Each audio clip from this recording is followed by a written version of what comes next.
Hello everyone, welcome to a game between Lysandra Trundle and Zoe Asel. Now, this is submitted by Manittas. It is a ladder game, but it is very educational and interesting, which is why I decided to share it anyway. Um, it involves a lot of understanding your win condition and playing directly to it, but here, the first few rounds are pretty straightforward, so I'm not really going to discuss them much. Now, you'll notice that our opponent doesn't have many development cards. They end up playing their super cool starter a lot, which clogs their hand. And now, playing around the fact that your opponent's hand is full is going to be relevant in this game. But I want to focus on a couple moments in particular which you should learn from the most. There's two things in particular. Here's the thing. First of all, let's take a look here. So here, the first moment is here, he should develop first. This 2 damage isn't that important. Our opponent could counter it, but playing Babbling Beard first would have been better. They don't have real counters to it, or I should say punishes, but overall, it doesn't really make a difference. You either get 0 damage, 2 damage, or 5 damage. Now, overall, this damage isn't really going to be all that relevant, so it doesn't really matter. Now, the important moments that I really want you to take note of are going to be rounds 8 and after. Basically start from round 8. So, look, now here in this moment, when they played the spell, gave Zoe Spell Shield, that meant that Zoe became much scarier and much more difficult to answer when you're still going to need to prevent it from leveling. So, now we're going to need to get rid of the Zoe sooner or later because a leveled up Zoe is not going to be manageable. Now, you'll see that Manittas' hand is very clunky. There isn't really any good way to be proactive with it. Here, let me just move my camera here in a way that actually makes it less intrusive and also makes the date and everything less intrusive as well. So here, if you take a look here, he doesn't have any good play. So what he does is pays 0 mana basically to remove Spell Shield. And the reason I say 0 mana is because he basically had nothing else to spend his mana on that would have done it, that would have been relevant. And so, as you can imagine, it's effectively 0 mana, which is why it was a good play. Now, here he goes for the Blighted Ravine. Makes a lot of sense. He has no play, and this deals 2 damage to Zoe, means Vile Feast is a threat, and then he can always Entomb or Vengeance after that if necessary. And now here, you'll notice that our opponent plays, first of all, has 10 cards in their hand. And second of all, our opponent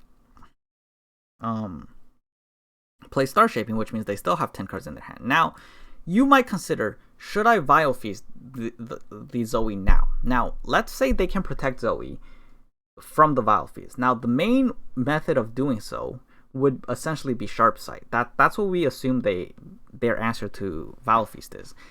If they have Sharp Sight next round, they will have it this round, because if we play it right now, their hand is not going to change between now and next round because their hand is full. If we pass and they pass, they're still going to have 10 cards and they're not going to draw cards. So if they have Sharp Sight in their hand, they'll have it next turn as well. Which is why we give them the option to either play a card, which means that there is merit to playing Vile Feast now, and denying them the draw before that happens, or and then also see maybe if we want to play Entomb on the Zoe just to reset it, or saving the Vile Feast, allowing them to overdraw, and then having extra mana if we want to see if we want a Vengeance or not. Now, the key here is that our mana is not that important because we don't have such great plays. We're going to play the Ice Pillar and then not much else after that, which is why this 2 spell mana isn't really going to carry over into round 9 as a long-term mana deficit. This mana is simply going to be refilled because we're not going to be mana efficient in the upcoming turns. Now, the Zoe does die. And here, Manittas makes a critical blunder that reduces his probability of winning this game by a lot, and even more over the course of the game than you'll see. He does manage to win because he accurately understood his win condition, and our opponent's hand did not have the way to counter it. So here in this position, Manittas does not attack and trade with the Eclipse Dragon. This is a very bad play. And the reason it is because, well, the reason I want you to understand it as a bad play is because this Trundle trading with the Eclipse Dragon is the best possible outcome for us. It's not going to be able to block the Eclipse Dragon, and killing the Eclipse Dragon now is better than it's ever going to really do. And most importantly, we have a new Trundle. It's going to be the exact same Trundle. We're going to get a new Ice Pillar, which is a tremendous upside. And it's not really valuable for us to save the Trundle long term. Now, you could say that the value of this Trundle is that it could have 10 attack, which means it could trade with an Acel. Now, first of all, if you assume that they have an Acel, you absolutely want to kill the Eclipse Dragon even more because that allows Acel to level. Second of all, our new Trundle is going to have plenty of attack as well, a very similar amount, and also essentially -1 attack, but a leveled Acel is much worse. It's going to need you to have an extra point of attack anyway, and also it's going to, well, be a leveled Acel. So all in all, for a few reasons, attacking into the Eclipse Dragon is really important. Replay the Trundle. You don't have anything else to do with your mana, but those are the main reasons. But preventing the leveled Acel actually becomes the punish for it. It wouldn't have mattered really if our opponent didn't have the Acel, or it wouldn't have mattered as much. That's not something I would say you need to keep in mind when making this play that much, as much as the rest.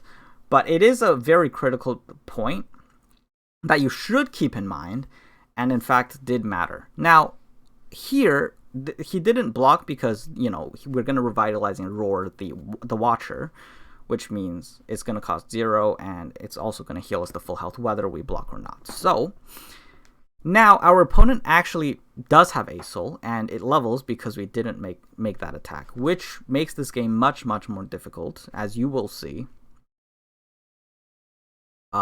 They thought about doing something other than Acel, which is interesting. And so, now their hand is full. They do overdraw us. Well, now they don't, because they had Moonsilver. But they would have overdrew 2 cards. Well, they would have prevented Acel from generating a Celestial as well as overdrew, but now they only overdraw. And they overdrew single combat, which is relevant. A single combat could have actually changed the outcome of the game, depending on what their hand is. I have no idea what their hand is, but if they had a second single combat, that could have changed the quality of our decisions later, which you'll see. Now, we open Ice Shard because, it killed Zoe, it removes the spell shield, and now we play Revitalizing Roar. Now, you might be tempted to Vengeance the Acel, but again, they have, infinity cards, they have tons of good plays. We're going to be tapping out of most of our mana. We're not going to advance our game plan at all, which is attacking with Watcher, and so it doesn't really allow you to have a good winning position, which is the reason he goes for the Watcher play. And now you'll see that the only possible way they can actually counter the Watcher is Concerted Strike, because we have Entomb. Now, they didn't have Concerted Strike. If they did, that could have been really bad for us, which only is even true because they got the leveled Acel, which they didn't have to get. But, here, if they had this, they should have had to pay the mana for it, but, and we would have guaranteed the Entomb, and even if they had Concerted Strike, we would have been fine. But now they didn't. But here they play Acel Sky's Descend, which means that our board is right. But we're still fine because we get a Frozen Thrall and Harsh Winds. And again, it's important to notice that when you attack and you have ways to prevent attacks, your opponent's damage is only going to be measured by their lowest attack units, which is the reason this isn't lethal, which is also important to note for your own games as the attacker. When you're deciding whether or not to sacrifice units and allow your opponent to develop blockers, for example, you should remember that the attackers that are going to connect are going to be the lowest attack units. So unless they have Overwhelm, a lot of the time sacrificing before attacking isn't going to be all that useful unless you have other reasons other than pushing face damage to attack right away. Now, of course, he focuses on surviving. And now here's the thing. You have to remember now, the only possible way they win is by attacking. They cannot win without attack tokens. And next round, when we open attack with Watcher, we're going to obliterate their deck. And if we obliterate their deck, the only way they can actually survive after obliterating their deck into their attack token is if they reshuffle cards. And the only way to do that is by playing Aesol Sky's Descent, because they only have one Zoe left. We killed 2 Zoes, and they still have 2 Aesols in their deck or hand. Which is why you have to make sure that they can't play Aesol and Sky's or Aesol's Sky's Descent. However, you can prevent it. Now here, if we take a look, the method of actually preventing that. So if we focus here, our opponent played I don't remember the name of that card. The card that draws a champion and discounts it by 1, which has a 66% chance of being Aesol, first of all. And second of all, we need to be able to make sure that they have as few Celestials as possible so that they have more mana. And the only way we can do that is by Avalanche, which would kill the Doggo and reduce their count by 1. Now they played Hatched Egg, which guarantees that they have at least 1 Aesol. So first of all, we know they have 1 Aesol in their hand at least, and they have a 66% minimum chance of having 2 Aesols because, well, if they could have drawn Aesol without those cards. So right now, what we need to prevent is them being able to play Aesol plus Sky's Descent in the same turn. If they could do that, it would require, for example, Aesol to cost first of all 9, or actually it could cost 10. If it costed 10 and you have 6 Celestial units or dragons, it would reduce the cost by 12, which brings it down to 3. Now our opponent right now has 4. Avalanche will bring it down to 3, which reduces the probability that they can do that by a lot. All we really need next round is 10 mana anyway, so this Avalanche here is very good. I don't know why they saved that instead of the Doggo. That's not a Celestial. You have Radiant Guardian if you want to block with a Lifesteal unit anyway. But anyways, so here the reason he plays the Ice Shard is because is to prevent them from being able to play theirs. So is so that they have to block essentially. The entire thing is that he's not allowing them to press skip block and then going into their turns playing their Celestials, and then when we play Ice Shard, they could do things like play Concerted Strike, and also they could play single combat, and the thing is, if we were to try to counter single combat, and the reason obviously single combat prevents them from dying is because, well, it would give them health. We would have the Vengeance, and if we Vengeance their Lifesteal unit, that means that their Aesol survives. If their Aesol survives, they can keep playing Celestial units and play Sky's Descent, saving them a ton of mana and guaranteeing that they have sufficient mana to do so as long as they have a single combat. Well, actually, they would also have to have, for Star Shaping or something to heal, or a second single combat to actually heal. Actually, no,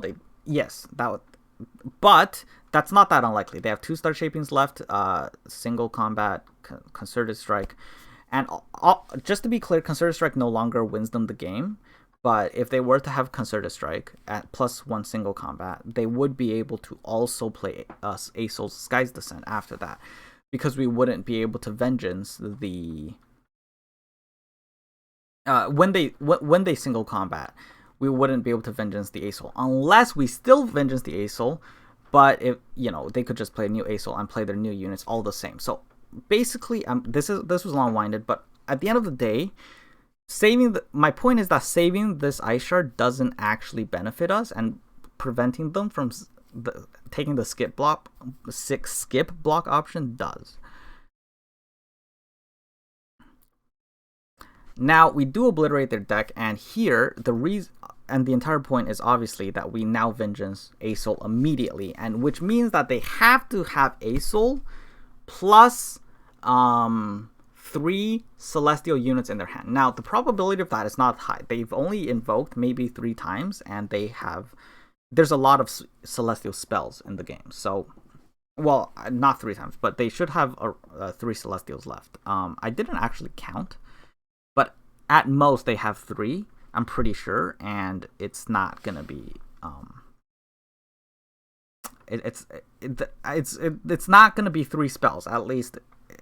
It's unlikely to be 3 spells, which means he was rewarded for it. Now, he very easily could have lost that game. There was a lot of lines where he would have lost that game.